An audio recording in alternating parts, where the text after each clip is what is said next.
কি বন্ধুরা, ভিডিওটা ফুল দেখে যান, ভিডিওটা টান দিবেন না, পুরাটা ভিডিও দেখে যাবেন, তাহলে বুঝতে পারবেন।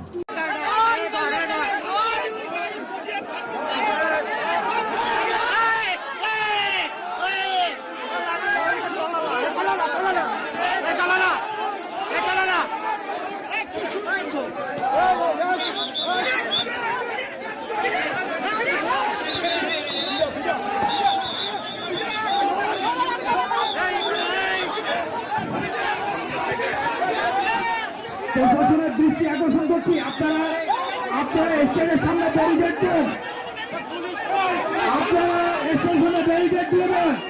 আমাদের জেলা এবং কেন্দ্রীয় নেতৃবৃন্দ আমাদের